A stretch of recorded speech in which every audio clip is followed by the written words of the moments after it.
এই জামজুম ঠেলা 7:30 ঘুম থেকে ওইটা রওনা দেওয়া। আমার টেলিফোন কৃষক টেলিফোন করে, সাধারণ কনজিউমার টেলিফোন করে। এখন এমন এক চাকরি দিছে, মাননীয় প্রধানমন্ত্রী টেলিফোন করে, আরেক লোকের টেলিফোন করে, বলে যে ন্যাশনাল আইডি নাম্বারটা দাও। আমি জানতাম না ভাই, আমার নাম্বারটা নিছে, নেওয়ার পরে তারপরে টেলিফোন করছে যে আসেন আপনার ওত নিতে হইব। এই হইলো অবস্থা, বড় কঠিন চাকরি। মানে 8টা 9টা ঠিক আছে, এই জামজুম ঠেলা 7:30 ঘুম থেকে ওইটা রওনা দেওয়া খুব সহজ কাজ। আমরা কাজ করার জন্য দাঁড়িয়ে আছি সকাল থেকে সন্ধ্যা পর্যন্ত। বিশ্বাস করবেন, আমার টেলিফোন ওপেন টু অল।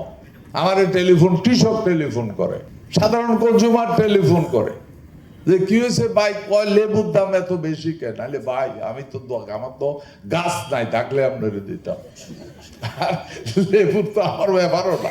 পানির হয়েছে বা ইলেকট্রিক লাইন কেটে গেছে, আমরা 12 ঘন্টার ভিতরে সব ওকে করে দিয়েছি। সার প্রবলেম হয়েছে, চেষ্টা করেছি 12 ঘন্টা 72 ঘন্টার ভিতরে ওকে করে দিতে। আপনারও একই সেক্টরের লোক, চলেন সবাই সহযোগিতা করি।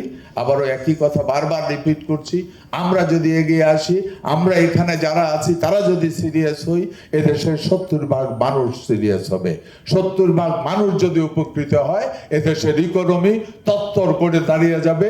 পৃথিবীর কোনো শক্তি এদেশের অর্থনীতিকে আর দাবিয়ে রাখতে পারবে। ধন্যবাদ সবাইকে।